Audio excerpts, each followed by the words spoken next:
Beberapa minggu sepanjang Januari ini bukanlah debut yang baik untuk kinerja pasar saham di tahun 2025. IHSG bahkan sempat diuji ke level di bawah 7.000.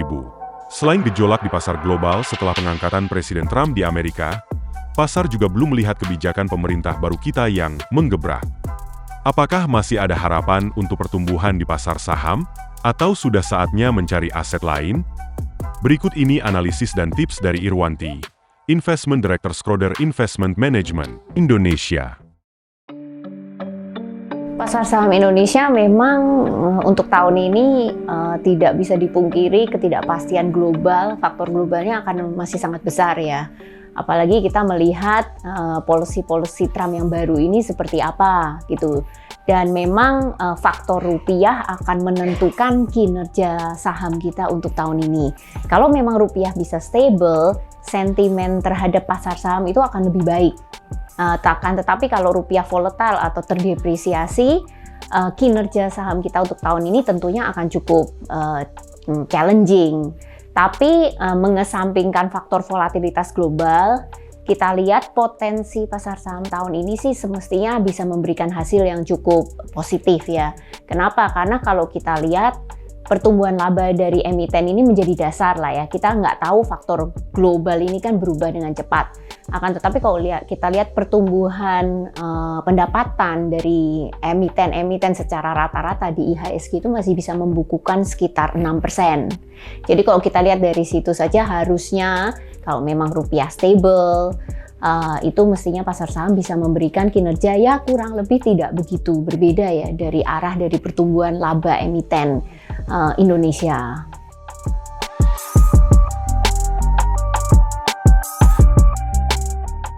Besar sekali pengaruhnya karena memang sekarang ini kan situasinya sangat integrated ya. Pertumbuhan ekonomi Indonesia akan terpengaruh oleh pertumbuhan ekonomi Tiongkok. Dan pertumbuhan ekonomi Tiongkok itu akan sangat tergantung dengan kebijakan Trump, terutama kebijakan tarif. Dan kita lihat tarif kan Trump itu terus-terusan mengatakan bahwa beliau akan menaikkan tarif untuk negara-negara yang memiliki trade surplus terhadap Amerika. Nah, kita tahu salah satu negara yang trade surplusnya terbesar terhadap Amerika adalah Tiongkok, begitu. Jadi tentunya kalau Trump benar-benar memberikan tarif yang sangat tinggi terhadap ekspor Tiongkok, tentunya akan berdampak sangat besar terhadap pertumbuhan ekonomi di Tiongkok. Dan kita juga tahu ekonomi di Tiongkok itu didrive oleh dua faktor ya, yaitu faktor ekspor dan juga faktor domestik, itu yang menjadi penggerak utamanya. Faktor ekspor tentunya akan turun. Kalau tarif harus naik, tentunya Cina barang-barangnya tidak akan sekompetitif itu kan di Amerika, sehingga permintaan produk Tiongkok di Amerika juga akan turun begitu. At the same time kita lihat kondisi ekonomi domestik, purchasing power di Tiongkok itu juga masih lemah. Padahal pemerintah terus-terusan memberikan stimulus, akan tetapi belum melihat ada suatu geliat yang cukup signifikan di recovery di domestic consumption. Karena properti sektor mereka itu masih sangat oversupply. Nah, tentunya ini akan terus memberi tantangan terhadap recovery di ekonomi di Tiongkok. Dan tentunya dampaknya terhadap perekonomian Indonesia juga cukup signifikan ya. Karena kan kita juga memiliki ekspor yang cukup besar ke Cina, ekspor komoditas, dan ekspor itu menjadi penggerak pertumbuhan ekonomi Indonesia juga. Dan yang kedua adalah faktor FDI yang kita harapkan.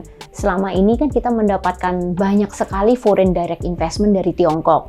Nah, kalau situasi Tiongkoknya tidak begitu optimis, tentunya FDI ini tidak terlalu gencar masuknya ke Indonesia. Padahal kita sangat membutuhkan likuiditas untuk masuk ke ekonomi kita.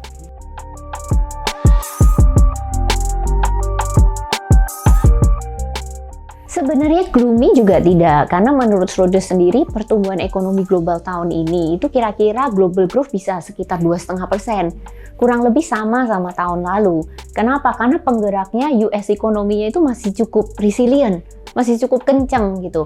Jadi at least tahun ini kita nggak terlalu negatif, kita cukup optimis terhadap global growth. Karena kita lihat senario di Amerika ini sekarang sepertinya bisa soft landing atau bahkan bisa menjurus ke no landing at all. Karena kalau kita lihat inflasi turun di Amerika, mungkin bisa menuju ke level 2-3%, unemployment rate-nya juga stay di sekitar 4%. Jadi itu situasi yang cukup healthy di ekonomi Amerika, dan itu mencapai ekspektasi The Fed tanpa memberikan suatu kontraksi yang sangat signifikan terhadap ekonomi di Amerika. Jadi kalau kita lihat peta pertumbuhan ekonomi global, Amerika itu masih cukup kencang membantu global growth. Memang yang turun itu pertumbuhan di Eropa. Pertumbuhan ekonomi Eropa itu terus turun karena energy cost yang sangat tinggi di sana gitu, sehingga menyebabkan daya beli juga terkena dampak. Nah, kalau kita lihat so far, kita masih melihat China dengan program stimulus itu nanti ada lagging impact terhadap ekonomi. Jadi harusnya tahun ini mestinya pemerintah Cina, Tiongkok masih akan tetap mempertahankan pertumbuhan ekonomi sekitar 4%-an begitu. Jadi tidak terlalu buruk gitu. Sedangkan dari negara Asia Tenggara seperti kita itu relatif stabil.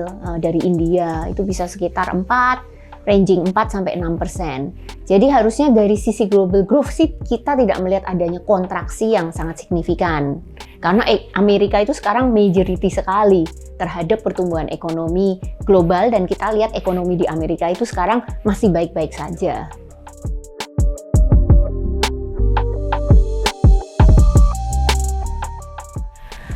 Memang sekarang pasar masih wait and see, karena bisa dibilang pemerintah sekarang itu masa transisinya masih berlanjut.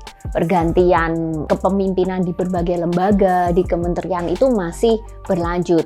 Dan tentunya saat kepemimpinan berganti tentunya membutuhkan proses learning ya.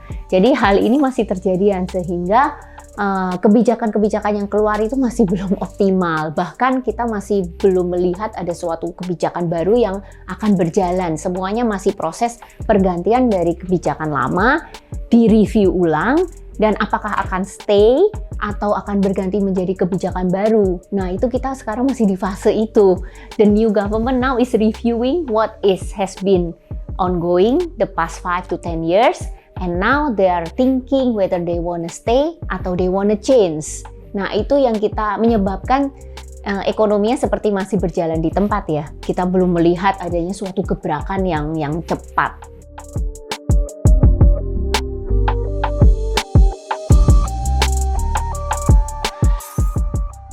Nah, kebijakan kalau dilihat global, kebijakan Trump itu namanya Trumponomic ya. Itu akan inflationary.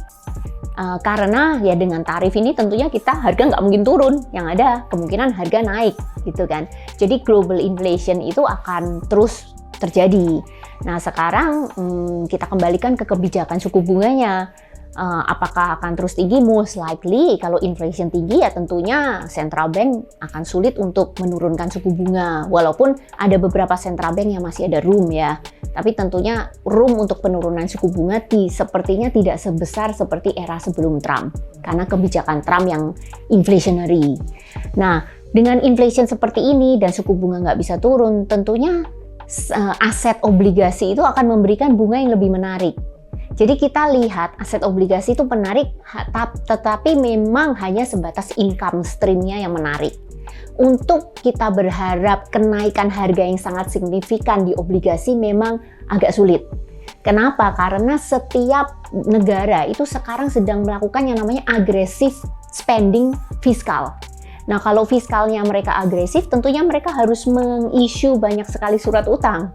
Jadi nanti akan ada supply surat utang dari berbagai belahan negara, termasuk Amerika, Indonesia juga agresif, India, yang bisa dibeli begitu. Jadi yield yang ditawarkan, bunga yang ditawarkan juga harus menarik, lebih menarik dari negara ini dan makin menarik begitu. Jadi kita expect memang yield akan menarik untuk sebagai income, akan tetapi room untuk kenaikan harga obligasi itu harus menunggu kalau the Fed atau central bank lain tuh menurunkan suku bunga, which is tidak begitu banyak roomnya.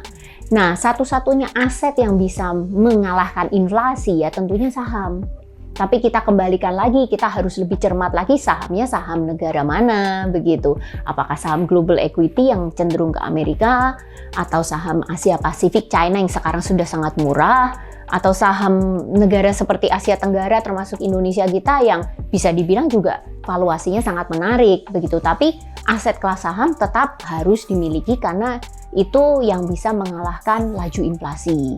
Memang fixed income menarik secara income, tapi kan tentunya kalah dengan inflasi. Nah, tentunya kita tidak boleh memungkirin juga bahwa situasi geopolitical risk ini kan masih terus berjalan. Apalagi Trump ini kan policy-nya itu sangat volatile ya. Jadi tentunya safe haven aset itu masih dibutuhkan untuk portofolio. Sehingga kita melihat memang aset-aset safe haven seperti gold, emas itu masih akan cenderung digemari oleh investor.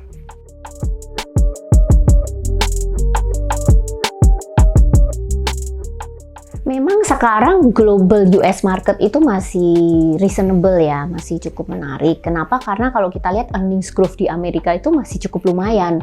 Earnings growth-nya itu kita lihat masih sekitar 8%.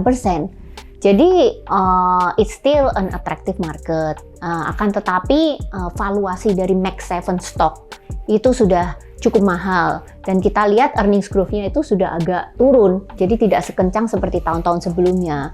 At the same time, saham-saham mid cap-nya itu earnings growth-nya mulai membaik. Apalagi kalau Trump memutuskan untuk menurunkan corporate income tax.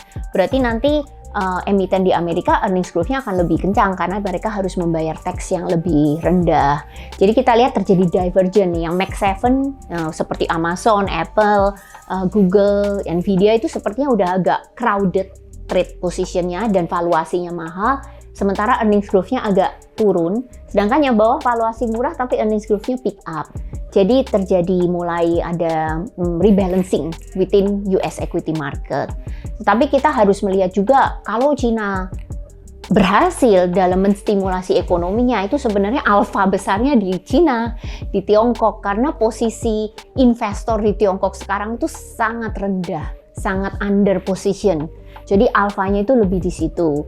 Sedangkan Indonesia kita lihat, as long as rupiah kita stable, valuasi kita sekarang murah. Banyak loh harga-harga saham blue chip kita itu yang kembali ke sebelum pre-COVID. Atau bahkan ada saham kita yang kembali ke level waktu global financial crisis. 2008 ada juga gitu. Jadi valuasi kita sekarang ada di PE sekitar 12 kali. Jadi not bad, dan dividend yield dari saham-saham kita itu ada yang mencapai di atas 5%, bahkan saham blue chip kita dividennya juga ada yang sekitar 7-10%. Jadi I think kita sudah mencapai yang namanya valuasi reset di Indonesia market. It's getting very attractive gitu. Kalau sektor ya kita lihat sektor perbankan kira-kira growth-nya mirip dengan market, yaitu sekitar 5-6%. Memang yang masih bagus sektor consumer itu masih lumayan, growth-nya bisa hampir double digit. Lalu kita lihat sektor seperti infrastruktur, beberapa itu juga growth-nya masih bisa hampir double digit gitu. Jadi ya sektor itu yang terutama consumer memang yang masih bisa lebih kencang ketimbang rata-rata. Komoditi agak berat tahun ini. Kenapa? Kan harga komoditinya di bawah tahun lalu. Jadi mereka terkena dampak itu. Kalau harga jualnya turun ya tentunya langsung pertumbuhan labanya turun. Kecuali mereka menaikkan produksi ya untuk mengoffset harga penurunan harga komoditasnya ya.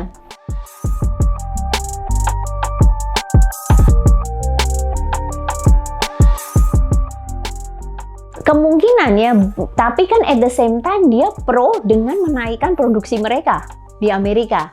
Dan komoditi hukumnya kalau supply naik, harga biasa nggak terlalu naik gitu. Jadi malah policy Trump ini belum tentu membuat harga minyak naik karena dia akan genjot produksi di sana. Sehingga kemungkinan supply oil itu akan naik under Trump, sehingga harga oil kemungkinan tidak tinggi gitu. Coal itu is not the biggest commodity in US. US itu is still oil, diesel, fuel. Coal itu lebih dipakai oleh negara-negara seperti Tiongkok gitu. Jadi Tiongkok sendiri sekarang menaikkan supply-nya di coal. Jadi dengan Tiongkok itu berkecukupan ya Tiongkok tidak terlalu perlu untuk import dari Indonesia ya. Jadi makanya harga coal itu sangat tergantung ke ekonomi supply and demand di Tiongkok. Harga nikel sekarang yang agak tricky. Kenapa? Karena kan Trump mengatakan dia tidak akan mengharuskan mobil EV lagi di Amerika. Sedangkan nikel ini diharapkan untuk penetrasi mobil EV di Amerika begitu. Nah itu yang kita lihat mungkin bisa beresiko begitu harga nikel. Ya basically komoditas kita ya paling besar ya 3 itu kan. CPO mungkin relatively oke karena bahan pangan. Jadi kita lihat stable atau bukan slightly bisa better earnings growth-nya dari pemain-pemain kelapa sawit.